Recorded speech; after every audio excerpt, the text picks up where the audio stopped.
Hi, welcome to the Dynamic Duel Podcast, a weekly show where we review superhero films and debate the superiority between Marvel and DC by comparing their characters in stat-based battle simulations. I'm Johnny DC. And I'm his twin brother, Marvelous Joe.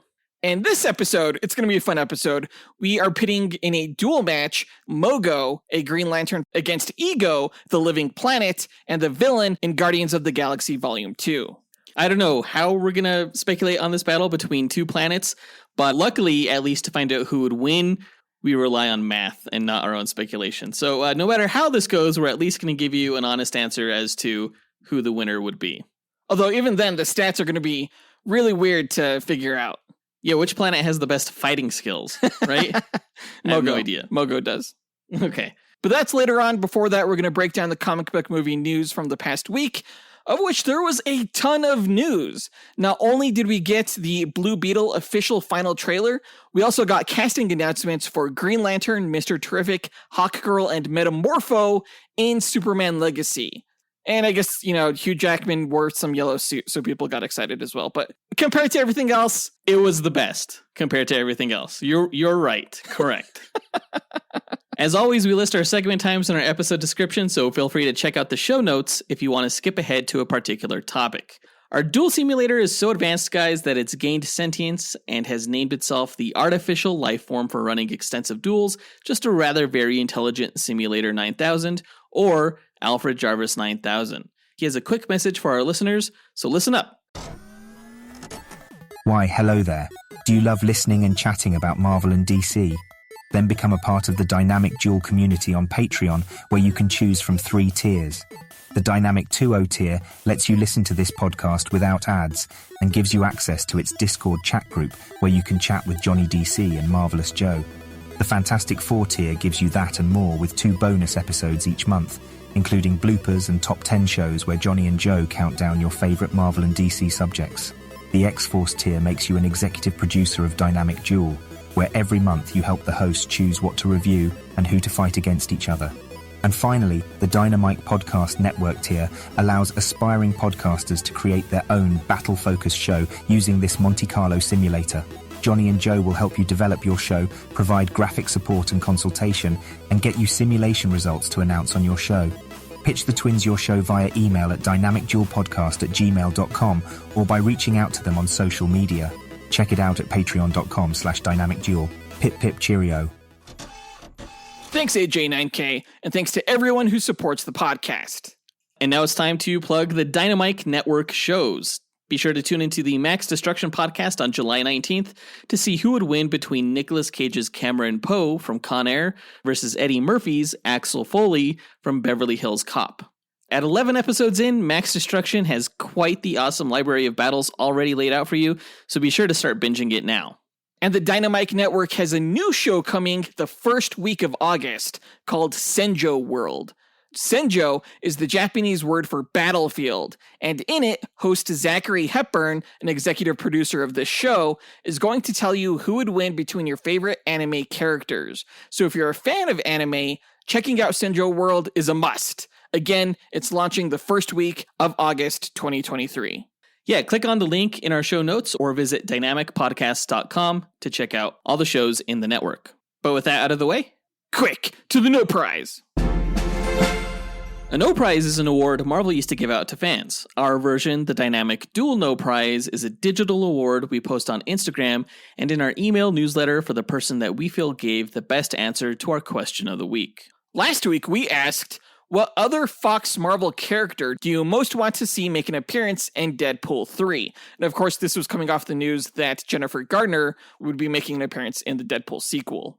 We got 4 answers, so we're going to break down the 3 honorable mentions before revealing this week's No Prize winner.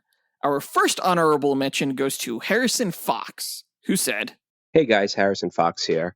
The character I'd like to see make an appearance is Peter Maximoff from the X-Men movies, and that would be just so Deadpool could cut his head off as revenge for the boner joke we got at the end of WandaVision. Yeah, that would be fantastic to see Deadpool get really meta and break the fourth wall and call Quicksilver out for the horrible joke that was in WandaVision. Just be like, the fans didn't appreciate it. Whap! We are speculating that the Deadpool 3 movie is going to be similar to the Deadpool Kills the Marvel Universe concept, which was a limited series in the comic books, but instead of the comic book universe, it's going to be the 20th Century Fox universe. That's what we're guessing. That may not be the case, but that's the whole basis of this question. Yeah, I mean, Evan Peters is a part of the Fox X-Men universe, so I wouldn't be surprised if he actually made an appearance in Deadpool 3, and if he does, a boner joke is a must.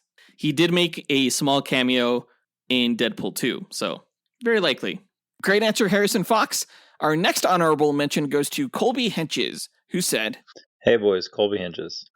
The obvious character who needs to make an appearance in Deadpool 3 is Chris Evans' Johnny Storm. His appearance in Free Guy, also directed by Sean Levy, made me laugh. I'd like to see him in Deadpool 3.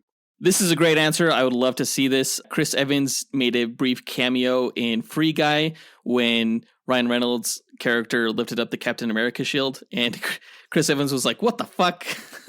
But it would be really interesting to see Chris Evans revisit the role of Johnny Storm, the Human Torch that he played in those early Fantastic Four movies, just to kind of bring it full circle from Fox universe to the MCU, where he played, of course, Steve Rogers, Captain America. And that whole dichotomy between the two characters, I think, would be fun to comment on by the character of Deadpool.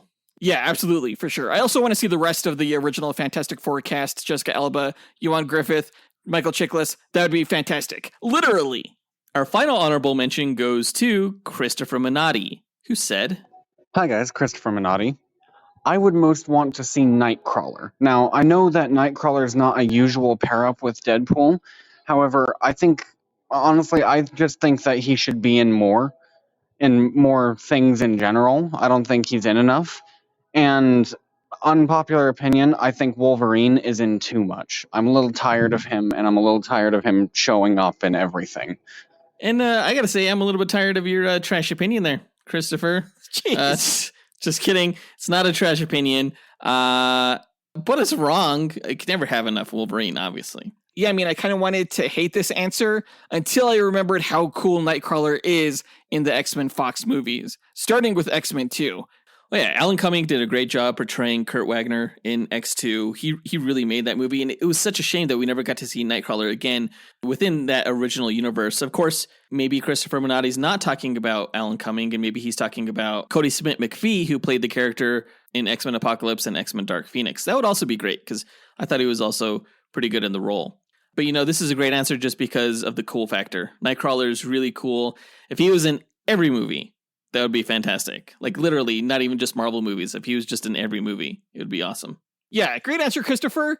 But the winner of this week's No Prize is John Speas from the Blast from Our Past podcast, who said, Hey guys, John from the Blast from Our Past here. I don't actually know if this is 20th Century Fox, but you know who I'd love to see be killed off by Deadpool? The Hoff, playing Nick Fury from his late 90s TV movie, Nick Fury, Agent of S.H.I.E.L.D. I think it would be absolutely hilarious just for him to make a quick cameo just to get killed.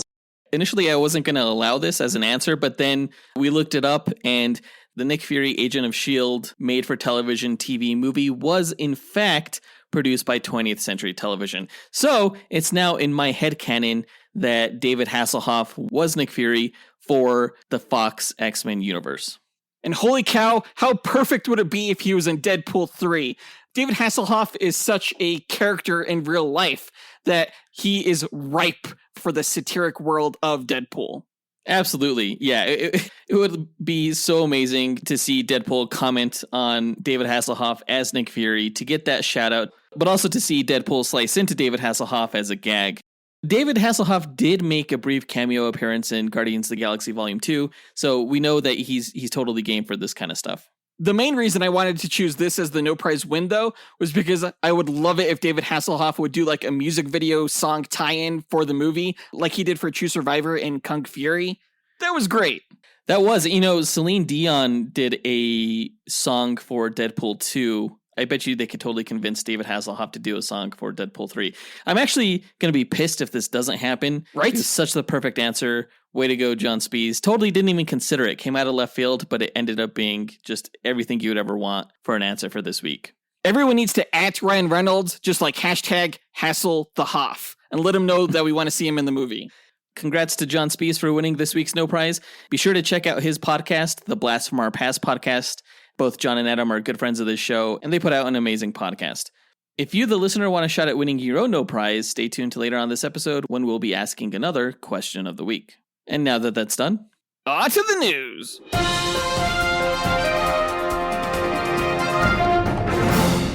Okay, so last week, Warner Brothers unveiled the official final trailer for Blue Beetle, which comes out in theaters next month. I'm super excited for this movie. I was way excited even before this trailer came out, but this trailer gets me the most excited, which it's supposed to do.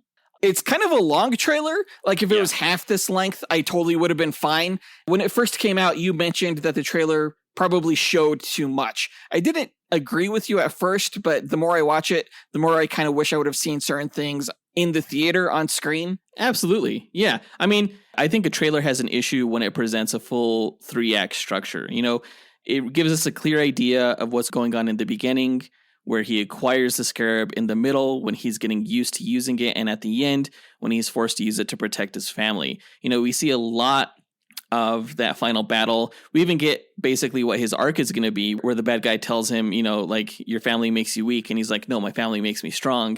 That's essentially his arc. And throwing that in the trailer, I think, is kind of giving away what you're going to the movie to see, especially because I don't think the Blue Beetle movie has the most massive budget. And considering how many special effects shots we got within this trailer, I think we're going to see that this trailer gave away a lot. It could be. We'll see. I'm sure there's a lot more special effects scenes in the movie. Already, just from this trailer, the special effects are better than what were in the entirety of The Flash. So that's promising. That's true. But yeah, the trailer definitely has like 3 different sections. In the first section, it's really all about Jaime's conflict with controlling the scarab, you know, and sort of learning everything that it can do. You know, he's jumping off of roofs. He's like flying through the sky haphazardly.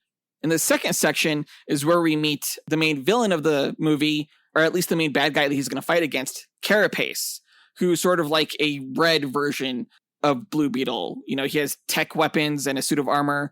Looks pretty cool. Are you getting heavy Iron Man versus Ironmonger vibes from this? I am. And I'm not surprised you are as well. The scene where he's fighting Carapace looks a lot like the final battle in Iron Man, but I wouldn't be surprised if maybe that's like a mid-movie battle. It doesn't necessarily have to be the final battle.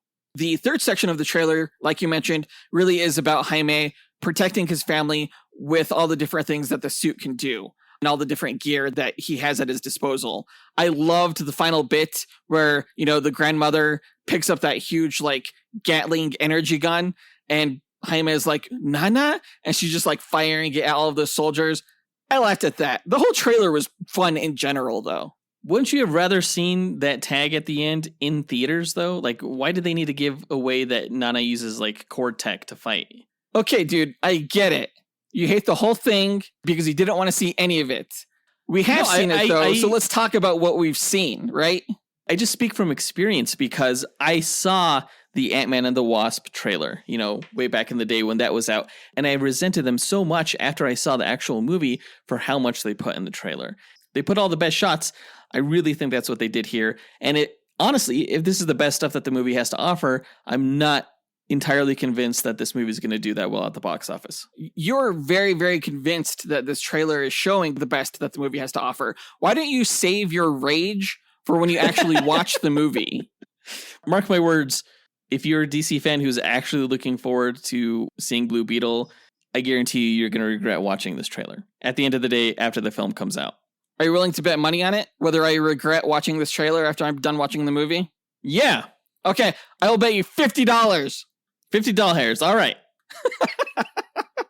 I heard that. Don't you already owe me $50? What? For what? I think it was like the Batman didn't gross as much as Doctor Strange Multiverse of Madness. I don't remember that. You're making shit up. You better give me my fucking money. You better pay up, bro. I know where you live. You'll have to find proof evidence that I made that bet. We have a league of loyal Marvel listeners that'll go back and try to find where we made that bet on this show. Well, I have fun doing it. Anyway, back to the trailer. Like I said, it was a lot of fun. may have spoiled a lot of things, but at the end of the day, that's not really my concern until I watch the actual movie to see how much is spoiled.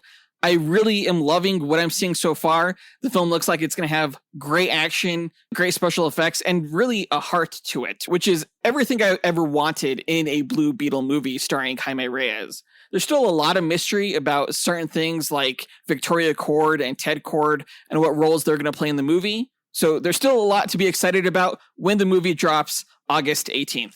In other exciting DC news, we learned this past week that James Gunn, the director of Superman Legacy, that will be starring David Cornsweet as Superman and Rachel Brosnahan as Lois Lane, has also cast Isabella Merced as Hawkgirl, Eddie Gathie as Mr. Terrific, Nathan Fillion as Guy Gardner, and Anthony Kerrigan as Metamorpho.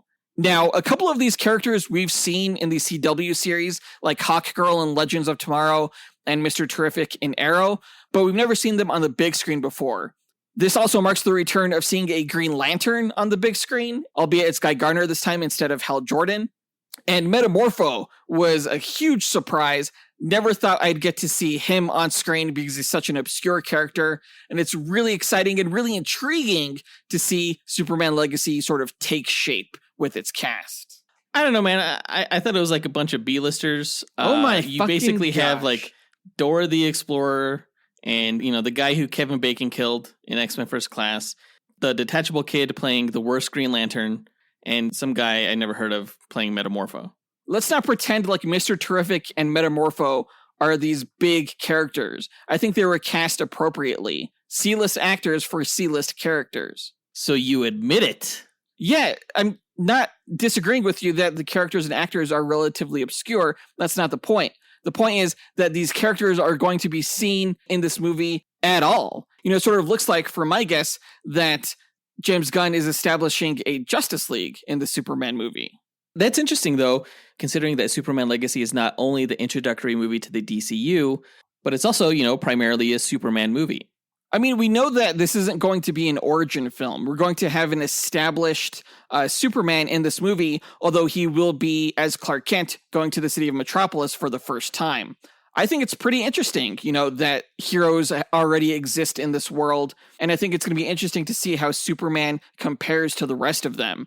You know, in order to show Superman as this inspiring figure in the superhero community and the world, you actually need to show that superhero community.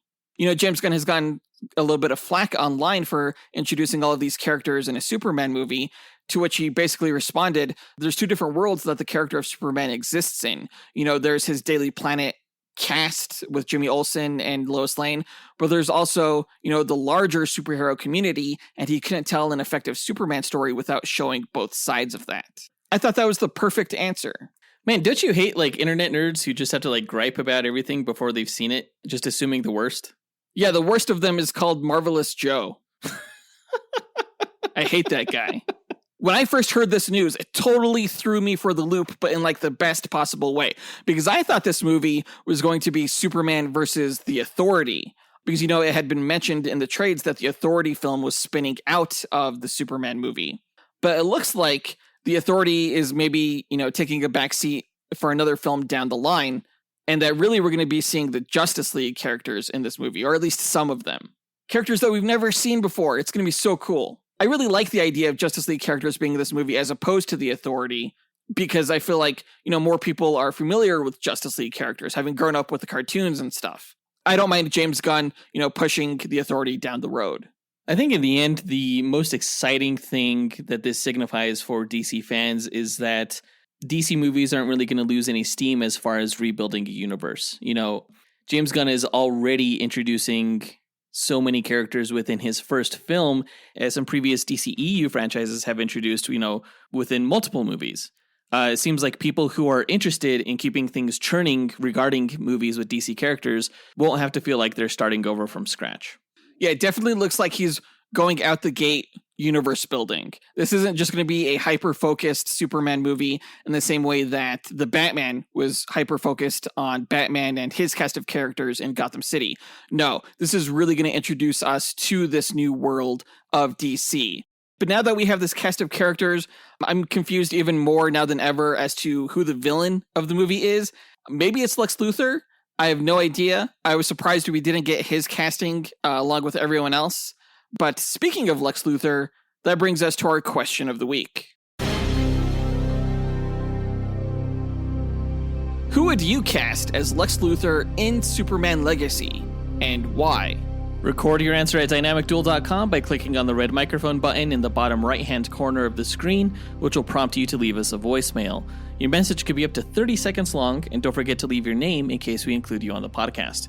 We'll pick our favorite answer and award that person a Dynamic Duel No Prize that we'll post to Instagram and on our email newsletter. Be sure to answer before July 22nd. Yeah, and of course, with the actor strike that recently began, we probably won't learn who will be cast as Lex Luthor for a while. But the movie won't be coming out in a while regardless. It doesn't come out until July 11th, 2025, so almost 2 years from now. But I'm really curious to hear who you guys will think will play Lex Luthor, because I think he's going to be a major character in the movie. In actually good news, this past week we got some set photos from Deadpool 3's filming where we got to see fucking Hugh Jackman in his Wolverine costume. Finally, no more black spandex, none of that weird shit. He's finally wearing the yellow with the black stripes and the blue gloves, and it is glorious, and I love everything about it. I was just so happy when this photo got released. Of course, Ryan Reynolds released it on his socials, probably because he knew that there were going to be leaked set photos during filming, and he got ahead of it. Wolverine suit looks pretty much exactly like how you would want it to if it existed within the MCU. Except the sleeves. Right, yeah. The costume has sleeves here, which is not uncommon for a Wolverine costume. You know, you look at suits like his ablation armor or things like that, he had sleeves on those suits. So I don't mind the sleeves. I think it gives it a complete look. It looks really good next to Deadpool's suit, that's for sure. They look a little bit similar. They look like they, belong on the same team at the very least. They look like they went to the same tailor, just like all the Marvel characters look like they went to the same tailor, But that's kind of what I like about the Marvel suits in general, and these suits here, is that there's kind of a consistency to them that makes everything feel very cohesive. My favorite part of the outfit are the little claw sockets, I don't know if that's what you would call them, that are on his gloves. They look straight out of, the comics and the 90s cartoon.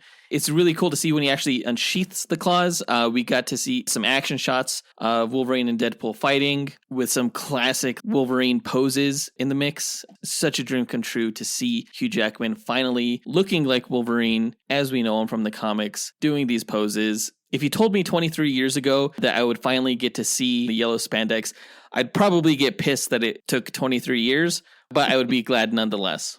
Honestly, I wasn't as excited about the suit as I thought I would be, because I was looking forward to seeing it. But I think it was just something about the sleeves, and maybe it's the mask. Maybe it's because it's missing the mask. Mm-hmm. I'm not as excited about it as I feel like I should be. I'm really curious to see if they're going to go with the mask that was like in the deleted scene for the Wolverine, because that was a badass mask. And I'm hoping that the actual mask that they go with is as badass as that. What actually got me most excited for all of this set footage that we saw was the 20th Century Studios logo, like in the background. Isn't that crazy? That is insane that they actually built that and it's destroyed. And it really lends credibility to the whole notion that this film is going to be Deadpool kills the Fox universe. Yeah, I cannot wait for this movie. I know production has been paused now due to the multiple strikes going on. That really sucks. Freaking studio heads need to get their heads out of their assholes and just freaking get things running again, because this film needs to make its release date. I will be so disappointed if it gets pushed back. Yeah, we're looking at you, Bob Iger. We're looking at you. You too, David Zaslav. You're on notice. Even more so. I mean, I wouldn't go that far.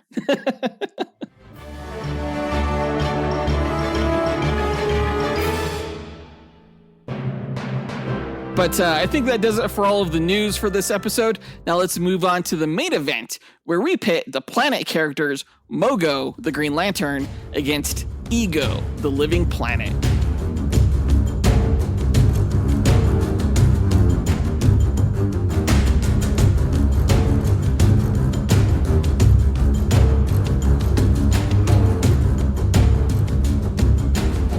Okay, Mogo, the Green Lantern, versus Ego, the Living Planet. As we mentioned earlier, these characters are both straight up planets, which makes them perfect to go up against each other. This match was chosen by our executive producers, and it's one that we've had in the wings for a while, and it's exciting for it to finally come to fruition. I am so nervous about how this speculation is going to go because I don't know how to roleplay a planet. I have no idea how it's going to go. Although, the character of Ego is fairly fascinating. I think they did a really good job adapting him to the big screen with Kurt Russell's version in Guardians of the Galaxy Volume 2. Yeah, Mogo hasn't been on screen in theaters. I don't think he was in the Green Lantern movie from what I remember. But he did play a big role in the animated film Green Lantern Emerald Knights, which retold the Alan Moore and Dave Gibbons story that introduced Mogo in the comics. We'll tell you all about the characters and the character breakdowns, but to explain the methodology behind our duels, let's go to our sentient duel simulator, Alfred Jarvis 9000. AJ9K, tell our listeners how you go about determining a winner in our duel matchups. Yes, of course, sir. The way I determine a winner between the contestants is by running 1,000 Monte Carlo simulations using the character's statistics. A Monte Carlo simulation is a probabilistic model used to determine outcomes through random sampling. In this case, I randomize the statistics along a normal distribution as a way to simulate the many variables that can occur during battle. The stat parameters are based on the official Marvel power grid from which the DC character's statistics are extrapolated. Additional stat categories are included such as range, damage potential, versatility, and perception in order to create a more detailed and accurate simulation. The results of the 1,000 simulations provide a percentage of wins for each character. The contestant with the higher percentage is declared the victor, as they have a higher probability to win any given battle. In an equitable pairing, neither character should win 100% of the matches. The comic book stories have shown that there's even a way for Batman to defeat Superman, so the confidence rate of my method falls in line with the precedents that have been established in the source material. My mathematical simulations are without subjectivity or bias. Feats are not the sole consideration, nor are fan votes tabulated for determination of the winner. Thanks, AJ9K. Before we run the simulations, though, we like to break down each character's histories and abilities before improvising a scenario on how we imagine one of the 1,000 simulations would play out beat for beat. And I believe it's my turn to go first with the DC character's backstory, so let me tell you about Mogo. Now, Mogo is a member of the Green Lantern Corps, an intergalactic peacekeeping force whose members possess powerful rings capable of turning willpower and imagination into reality. The story of Mogo was a popular one told to new recruits of the Green Lantern Corps, who, upon inquiring about the mysterious and legendary Green Lantern protector of Universe Sector 2261, were told that Mogo doesn't socialize. Recruits were then told the story of Bolfunga the Unrelenting, an alien hunter and duelist who had defeated some of the most fearsome warriors across the universe. When told of the might and location of Mogo, Bolfunga traveled to meet the mysterious Green Lantern, landing upon a dense forest planet and boasting loudly how Mogo would meet his demise once found. After spending years ripping through vegetation in search of Mogo, inspecting every insect and animal for a Green Lantern ring, yet finding no intelligent life. It wasn't until one day, when Bolfunga was arranging maps that he had drawn out, that the truth of Mogo dawned on him. Bolfunga jumped into a spaceship and rocketed into space, only to look back and see what he had missed before.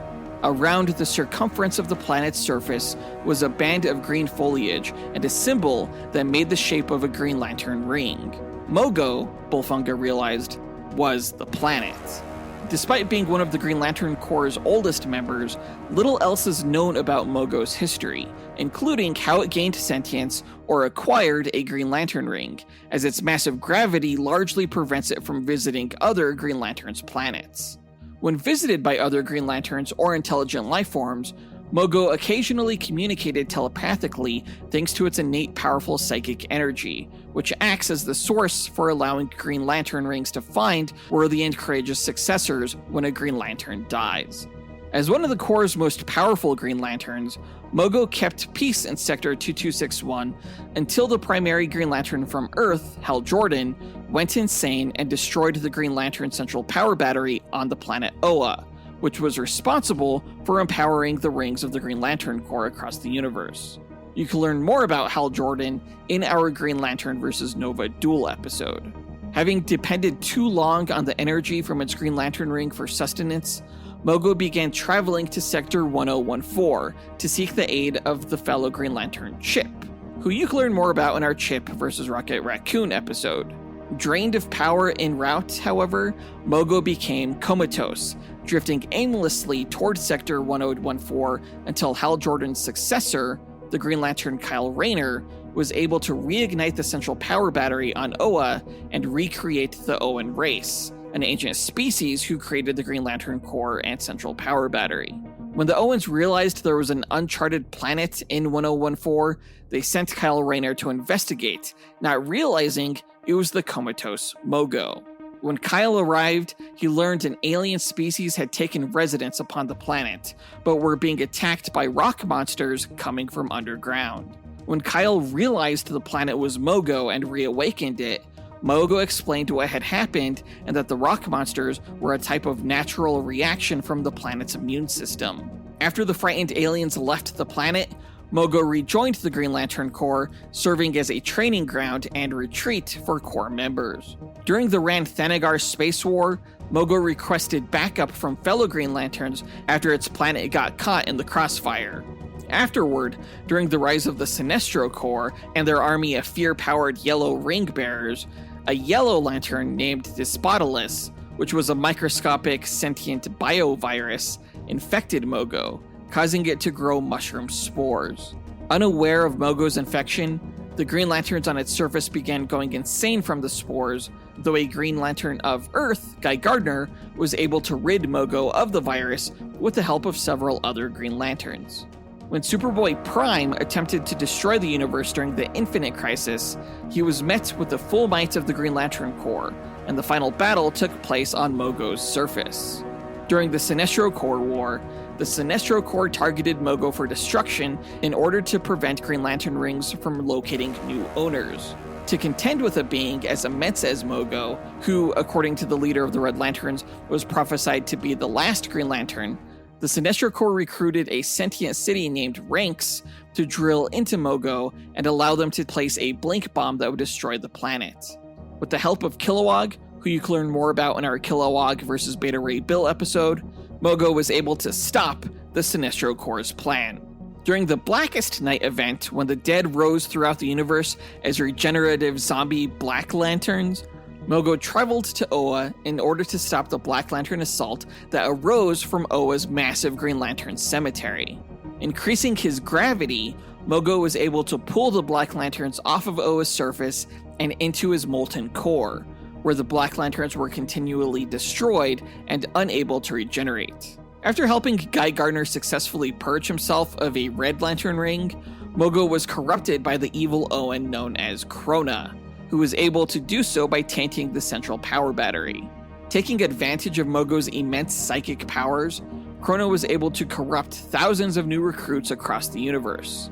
Kyle Rayner and John Stewart, then bearing blue and indigo rings respectively, uncovered what was going on, and John Stewart was forced to use his indigo ring to channel the Black Lantern energy which still resided in Mogo's core to kill Mogo and stop Krona's influence.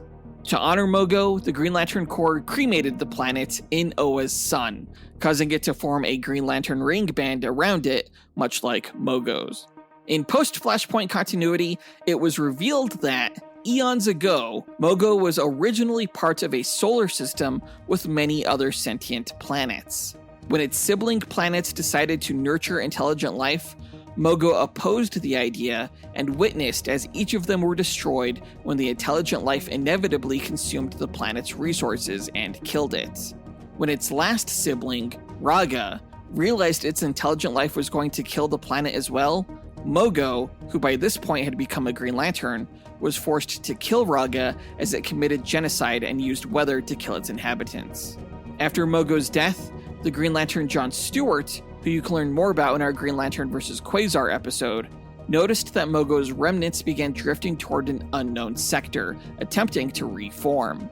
Asked by the Owens to investigate and protect the reforming Mogo, John later discovered that the Owens planned on destroying the Green Lantern Corps and replacing it with an army devoid of emotion. As Mogo regained consciousness, he and John thwarted the Owens' plan, with Mogo eventually becoming the homeworld of the Green Lantern Corps, which no longer answered to the Owens, whose world had also been destroyed. Recently in the comics, however, Oa has been rebuilt and Mogo has returned as a member of the Corps. Powers-wise, Mogo is a sentient planet roughly the size of Earth. Wielding a Green Lantern power ring, Mogo is able to generate physical constructs of green energy on a scale no other Green Lantern can muster, including planet-sized shields, massive lasers, and entire armies. He's also able to propel himself at vast speeds through space with green energy. In addition to his ring, Mogo is also a powerful psychic, capable of mentally scanning beings across the universe and projecting mental illusions in the minds of those on its surface. Mogo can also control its weather, ground surface, and vegetation, and can even focus its own gravity. It does possess minimal animal life on its surface, including space dolphins and insects, but Mogo can also generate soldiers from the elements that make up the planet, including the ground and trees. And that's Mogo. I want to know when Mogo was first introduced in the comics. I think he came out in the mid-'80s. He was created by Alan Moore and Dave Gibbons, the same team behind Watchmen. Okay, so he's a big ripoff of Ego, the Living Planet, because they have so much in common in regards to what they can do. Interesting. Mogo is just a lesser version of Ego with a worse name that sounds like Moco. Yeah, but people who don't speak Spanish don't even know what that means, so. People know what mocos are and caca and all that stuff. Moco means mucus, so now everybody knows. Let me go ahead and get into Ego's backstory. Millennia ago, in the far reaches of space, an enigmatic and inquisitive cosmic being known as the Stranger experimented on a star, causing it to go supernova. The resulting explosion eradicated the star's solar system, including one of its inhabited planets. Just before the destruction of all life on his world, a scientist named Egros managed to seal himself within a protective bunker near the planet's core. He became the sole survivor of his entire solar system. The Stranger then merged Egros, the last remaining soul, with the remains of the obliterated world, creating what would eventually become Ego, the Living Planet. The Stranger also merged the rest of the extinguished life with the surrounding proto-matter to form a primordial substance that would over time evolve into a, quote, bioverse, a living ecosystem on a celestial scale as big as a galaxy, but with Ego as the sole sentient life within. Ego was extremely protective of his bioverse, a sector of space that became known as the Black Galaxy to aliens due to the number of ships that were lost while exploring it. Eventually, word of the Black Galaxy reached Thor, the Asgardian god of thunder, who went to investigate. Upon landing on Ego, the Living Planet, Thor was shocked to see that the world was alive. Ego, who can control his entire mass down to the molecular level, manifested an army of, quote, antibodies to fight Thor. Though the hero was overwhelmed and about to be swallowed whole by the planet, he summoned a mighty thunderstorm that stunned Ego's brain at his core long enough for Thor to escape the encounter. You can learn more about Thor in our Wonder Woman vs. Thor Duel episode. Shortly after, the world-devouring cosmic entity known as Galactus came across Ego and tried to consume him. Ego defended himself by creating a shield of solid clouds. Galactus attacked by hurling comets at the planet's surface, prompting Ego to manifest tentacles to strangle the World Devourer. Though they appeared to be at a stalemate, Ego drove off Galactus with the aid of Thor in exchange for accommodating a race of beings called the Wanderers, whose home planet had been destroyed by Galactus. At this time, one of the colonizers extracted a sample of Ego in an attempt to use it to terraform new worlds. This extraction drove the Living Planet into a rage, and he devoured the entire race of Wanderers that were now living on him.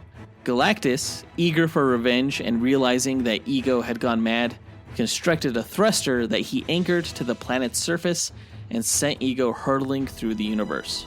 You can learn more about Galactus in our Spectre vs. Galactus duel. Eventually, Ego gained control of Galactus' thruster and used it to propel himself toward Earth.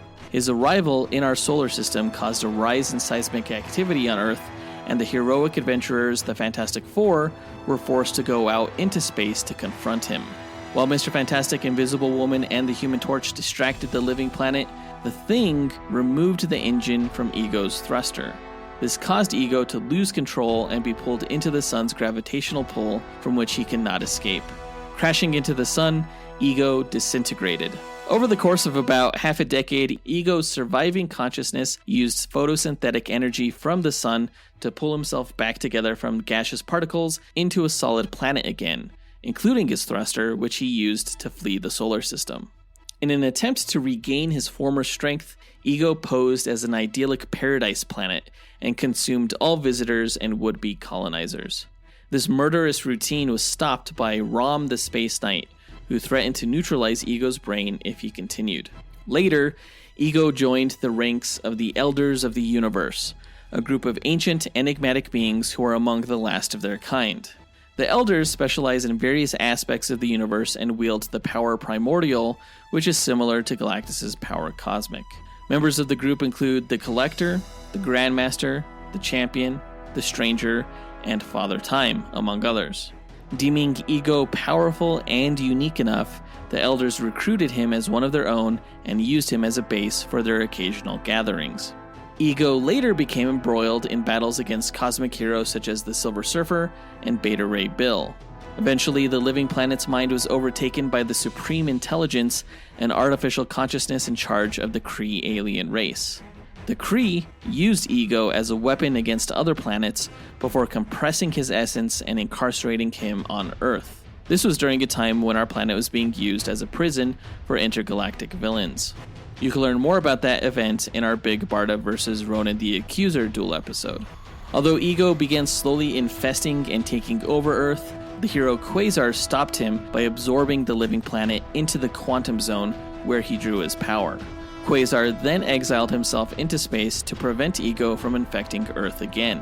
After Quasar's apparent death during the extra-dimensional parasite Annihilus' invasion from the negative zone, Ego was released from the quantum zone. During this invasion, the home planet of the intergalactic Nova Corps, Xandar, was destroyed. The Xandarian world mind lobotomized Ego to use him as Nova's new headquarters, renaming the planet New Xandar. Nova vehemently disagreed with this act and was kicked out of the Corps for insubordination. As it turned out, though, Ego was the one who corrupted the world mind, deceiving Nova into thinking the living planet was the victim. Nova was then forced to lobotomize Ego for real in order to free the Xandarian world mind. Over time, Ego's mind healed, and his madness was revealed to be caused by a planetary cancerous growth that the Fantastic Four helped remove. With his mind restored to normal, Ego learned from his creator, the Stranger, that another planetary consciousness existed, called Alter Ego. Eager to meet his brother, Ego traveled to the Collector's Museum where he was being held. However, Alter Ego was wrathful and immediately sought to kill Ego in order to retain his perceived uniqueness in the universe. Alter Ego crashed into and bit Ego, who responded by delivering a cosmic blast that shattered his brother to pieces. Though the living planet grieved, Thor's ally, a goddess named Zephyr, resurrected the shattered Alter Ego, who was reborn as a moon that now orbited his brother, Ego. And that's his backstory. Powers-wise, Ego the living planet possesses vast cosmic powers comparable to those of Galactus. He can use these powers for a variety of effects, such as generating and emitting intense cosmic energy, radiation, or magnetic fields. Ego also has powerful psionic abilities, including telepathy and mind reading. He has complete molecular control over his entire planetary mass, allowing him to control his own weather systems and seismic activity, reshape his appearance at will, grow large tendrils, travel the universe at near light speeds, and create non-sentient plant and animal life, including defensive creatures he calls antibodies that protect the planet. Similarly, Ego can manifest his sentient consciousness as a humanoid being for more direct communication with smaller-scale life forms. Ego is also highly intelligent, being an elder of the universe, and his brain exists deep at his planetary core. Ego is about half the size of Earth, about the same size as Mars. Ha ha! But it's not about the size of the planet, it's about how you use the planet. I don't know what that means. Okay. Yeah, they do actually have a lot in common. I guess you could say Mogo is a ripoff, but it's like DC's first ripoff of Marvel, so it's not even a big deal. It is a big deal, and you should be ashamed, along with every other DC fan out there, and Alan Moore himself. Yeah, I doubt he listens to the podcast, so...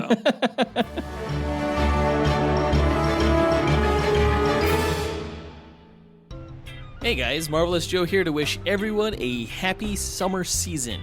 You know, with warmer weather upon us, I like to go outside, go for walks or hikes, go to parks, and dine out on patios, but all that time outdoors can get excruciatingly hot, and staying hydrated is essential. Just ask Aquaman, he can attest to that. Thing is though, I'm notorious for not drinking enough water. I know it's an issue, but that's partially why I use Liquid IV, which is an electrolyte drink mix that you add to water that hydrates you twice as fast. So if I'm out and about, I never get dehydrated, which is important if I'm, at a concert, playing pickup volleyball, going to a brewery or coffee shop. I just pour some Liquid IV in my water and bam, I'm practically Namor the Submariner. Think of Liquid IV like a sports drink, but with 3 times the electrolytes, and it's in powder form, so you can add it to any drink. Their small packets are super convenient to carry around with you in your pocket, so you always have one on hand. In addition to staying hydrated, I love using Liquid IV because it makes water taste better. Like, to me, water's boring, so I flavor it up with lemon lime, pina colada, watermelon, or one of their other awesome flavors. And actually, they just came out with the strawberry lemonade, and I guarantee you, I'm picking that up right now. And you listeners can do the same at Liquid IV's website and buy it for less using this podcast's offer. Get 20% off when you go to liquidiv.com and use code DUEL, that's DUEL, at checkout. That's 20% off anything you order when you shop Better Hydration today using promo code DUEL at liquidiv.com. You can also shop using the link that's in our show notes. This summer, stay on top of your hydration and do it for less with our promo code DUEL, sponsored by Liquid IV. Thanks, friends. Means a lot. But now that we've got their histories and abilities out of the way, let's speculate on how one of the 1,000 simulated matches will go. The winner is determined by simulations, not this speculation, but it's fun to imagine how this fight could play out. Alfred Jarvis 9000, what are the rules of our speculation? Well, I should say there are no rules, other than the characters have no prior knowledge of the other going into the fight. All they are aware of starting out is that the other character is a threat that needs to be eliminated. For the speculation, the contestants will begin approximately 50 meters apart in a nondescript environment that will have no bearing on the match itself, as no environmental statistics are considered in my simulations. The contestants must earn victory on their own merit. All right then, let's get into it. The Green Lantern Mogo and Ego the Living Planet meet on the battlefield. Who goes first? Well, first, I gotta say that, AJ 9000 is wrong. Thinking about it, obviously these planets start out much further than 50 meters apart from each other. That's true. In a non-environment. It's gotta be more like 5 million miles apart from each other, right? Which I did the math, and that's like a sixth of the distance between Earth and Mars. So yeah, 5 million miles apart they start. So I guess that also means they're fighting in space. Yeah, that makes sense. I'm going to say that Mogo is a relatively peaceful planet. He's sort of the therapist for the Green Lantern Corps. So I don't actually think he'd go first. Ego just seems to be, a little bit more human than Mogo. Okay, so Ego's going to start the match. He's going to psionically scan Mogo and get a mental dossier of sorts on Mogo's power levels and the Green Lantern ring. Blocked. Psychically blocked. What? Yeah, Mogo's psychic too. He wouldn't allow it. And while Ego's thinking, what? Why can't I read this planet? That's when Mogo's just gonna blast him with, this giant green laser, just Death Star style. Death Star? Okay, well, they're 5 million miles apart. I'm trying to think. Obviously, Ego's gonna see this Death Star beam coming at him. Let me do the math on this real quick. So, okay, apparently it takes light 3 minutes to travel between Earth and Mars, and they're a sixth of that distance. So we divide 3 minutes by 6, so it's about 30 seconds. It'll take 30 seconds for this Death Star laser beam to reach Ego. So Ego has plenty of time to counter, and Ego shoots out his own cosmic energy beams from his eyes, and the two lasers clash into each other in this bright burst. But with the energies stalemated like that, Ego's going to take that moment to try to flank Mogo, like move through space, and he gets within about like the distance between the Earth and the Moon. So by closing that distance, it's only going to take a laser beam about a second to reach each other. So this is all really loose math. Nobody like double check this. Seriously, like, dude, what the fuck is this? Is this a speculation or is this fucking math class? All you need to know is that they're about the distance between the Earth and the Moon from each other, and light only takes about a second to travel that distance. Okay. All right, so the two planets are relatively close to each other, and Mogo's going to create like two massive arm constructs that come off his body that look like tree branches made from green energy, okay? And these arms are going to reach out and just start slapping Ego right in his ugly face real hard. Well, Ego is going to generate these two long purple tendrils from his sides that block Mogo's arms, and so like these planets are kind of like grappling.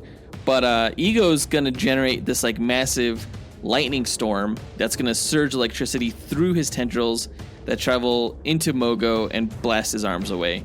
Okay, but I mean, Mogo's a big guy, so he'll recover quickly from that electric shock, essentially. And when he does, he's going to create a massive green asteroid that just slams into Ego's side, just leaving this enormous crater.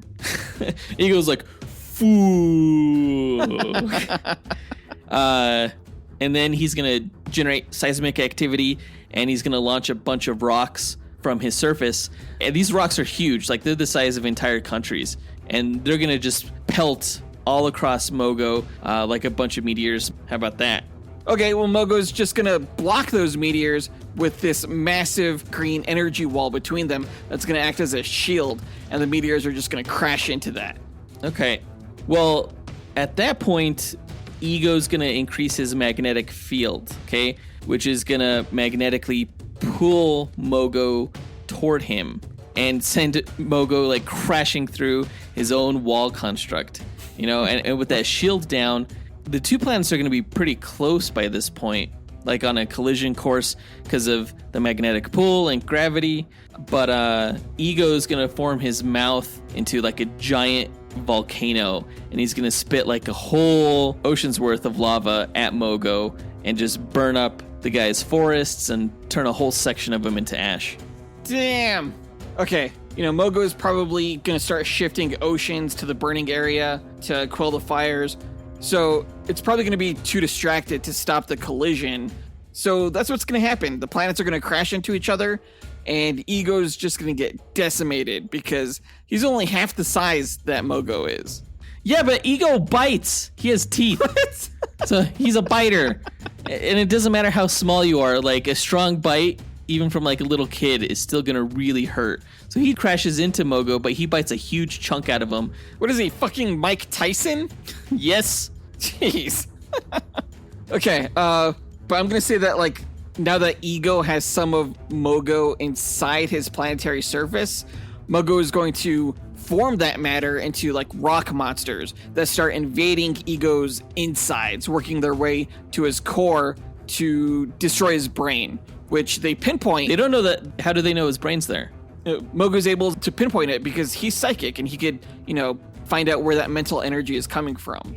So these rock monsters just move towards it. But the rock monsters also have green energy armor. I forgot to mention that. They're all suited up. That's why Ego is just going to create these like massive tornadoes all over his surface that scoop up these rock monsters and then just like eject them into space. But speaking of like little minion guys, Mogo is also now covered in Ego's antibody creatures. And those guys are just going to start slowly tearing Mogo apart like a deadly virus. Okay, but I mean, it's going to take a lot longer because Mogo's a lot bigger. And, like, not all of Mogo's monsters are going to get sucked out of Ego's insides because, you know, they have, like, green energy construct tools that let them drill deep into Ego. So, you know, they're going to reach his brain, and then once they do, they're just going to blast it apart with green lasers. And now Ego's dead. Except Ego could shift his core's location where his brain is. So, like, these rock creatures aren't going to find shit. Like, Okay. before they even can, Ego's antibodies just swarm across Mogo. They find his Green Lantern ring wherever the hell he keeps it. They remove it, and Mogo's just powerless and defeated. No, I mean, he's not powerless. Without his ring, Mogo can still control its rock monsters. So it's fine. And Ego's brain is still destroyed once it's found. But if he doesn't have a ring, how the hell is Mogo going to stop Ego from frying him like the sun when Ego emits a bunch of intense heat radiation? Dude, Ego's already dead. That's not going to happen. His brain has just been destroyed before that could even happen. You know how How are the small rock that ring monsters is? going to drill through Ego if they no longer have their Green Lantern armor? I'm saying finding Mogo's Green Lantern ring is going to be literally like trying to find a single ring on an entire fucking planet. There's no metaphor there. It's Exactly. It's literally that. I don't know if he keeps that ring underground or like on a random tree branch. No one knows where that thing is. Well, Ego finds it, let me tell you. And I say he doesn't and dies. Well, let's go ahead and leave the match there. Either Ego locates Mogo's ring, removes it, and then fries him to a crisp with heat radiation, or Mogo doesn't get his ring found and uses his rock monsters to locate Ego's brain and destroy it. So Right. basically, both of them are trying to find something, and we're saying that's not going to happen. Right. We'll find out which of these scenarios happens by running the character's statistics in 1000 Monte Carlo simulations and coming back with the winner. AJ9000, hit it. Inputting data, running calculations, processing results, simulations complete. How did that go? We knew that was going to be hard. I didn't know how much math I was going to be doing on the fly. Yeah, I'm not sure how necessary that was. These are comic characters after all. But it was fun. We had mentioned earlier that Mogo is a ripoff of the character Ego, and I would say that the stats reflected that. They were very similar. Yeah, in terms of speed, durability, damage, range, they were even. And even with fighting, because neither of them really fight. Yeah, not hand-to-hand combat style-wise. We did say that Mogo was stronger than Ego. We had no real way to quantify that. We just assumed that because Mogo's twice the size of Ego. And he has the Green Lantern ring. We also said that Mogo was more evasive than Ego, considering he could create force field constructs and more defensive constructs in general. The biggest discrepancy between the two characters, though, was actually intellect. We said that Ego was considerably more intelligent than Mogo. Yeah, Ego is, one of the elders of the universe and considered to be exceptionally intelligent. Even though he does get a little bit emotional, he is prone to bouts of madness and things like that. I did knock him down a bit for that. But he was still smarter than Mogo, who seems to be about as intelligent as, your standard human. Yeah, I mean, I wouldn't go that far. Mogo is ancient, but he really didn't have any feats that showed a considerable intellect. At least nothing compared to Ego. Jonathan got really pissed when he found out that Mogo and Ego had around the same versatility stat. Yeah, But- that's bullshit because Green Lanterns are insanely versatile. Yeah, but I made the argument that Ego has much greater control of his planetary mass, down to the molecular level. He can create constructs like fists and tendrils and, like transform the surface of the planet to pure lava, things like that, whereas Mogo doesn't quite have that same level of control. He has quite a bit of control. Like, he could even pinpoint his gravity down to, like, individuals within a group. But he hasn't been shown to terraform quite to the level that Ego has. Ego has a freaking face on the side Right. of his planet. Mogo doesn't. He has a band of trees in the shape of a Green Lantern logo, but that is really mostly unchanging. All in all, it was kind of a beast to put in all these stats. But AJ has the results. Before we read them, Joseph, who do you think came out on top? I think it's going to be Ego. He's the small underdog guy, but he's super powerful. And Mogo's just kind of lame. He's just a lame-o. Our Instagram followers disagree with me, with 59% of them voting for Mogo as the winner. But, it's okay for them to be wrong. They could be wrong. It's okay to be wrong sometimes. Instagram followers. All right, well, let's see who won. AJ9K, the results, please. Here you are, sir. The winner of the matchup between the Green Lantern Mogo and Ego, the Living Planet, is Mogo. What? But Come on. barely. He won 51.2% of the 1,000 matches, or 512 matches. Ego won 488. It's a coin toss. And honestly, one that I was surprised by. I didn't think Mogo was going to come out on top, considering that the biggest discrepancy, like we mentioned, was intelligence, and Ego came out on top in that. But I'll accept the win, no matter what. This is awesome. Ego can I suck don't it. accept this win. I don't accept it. Well, too bad. You can't Redo do it. Just redo the whole thing. I mean, I guess I shouldn't be too surprised. Ego's a tiny little guy compared to Mogo. There's no way Half that the size a is planet... not that small. It is, though. Like, he wouldn't be sustainable as a moon. You know, they'd crash into each other. He's big enough to do some damage. Sure, but like the little guy will get way more destroyed than the big guy. You know that Ego can grow in size by, you know, consuming other celestial bodies. Well, yeah, well, where are they in the simulation? They're nowhere. There's nothing in space around them. All right, whatever. I'll get you next time, piece of shit. Jeez.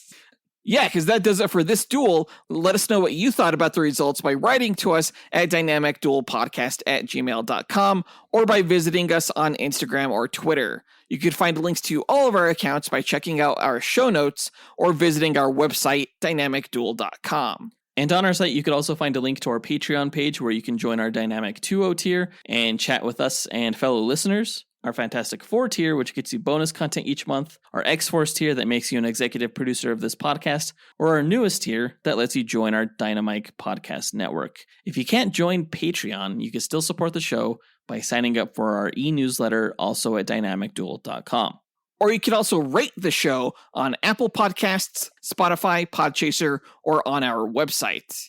Our next episode will be a duel episode, The Monkey Prince against Mantis. Yeah, Mantis being the character from the Guardians of the Galaxy movies, and Monkey Prince being the guy from that one movie with Jet Li and Jackie Chan. Yeah, the Monkey King obviously is a character in Chinese folklore. Monkey Prince is his son. A relatively new comic character for DC. Both he and Mantis are crazy versatile, so it's going to be interesting to see how that match plays out. But that does it for this episode. We want to give a big thanks to our executive producers, Ken Johnson, John Starosky, Zachary Hepburn, Dustyn Balcom, Miggy Matanguihan, Brandon Estergard, Nathaniel Wagner, Levi Yeaton, Nick Abanto, Austin Wesolowski, AJ Dunkerley, Scott Camacho, and Adam Speas for helping make this podcast possible. And we'll talk to you guys next week. up, and away. True believers. Pizza Planet. Oh, cool.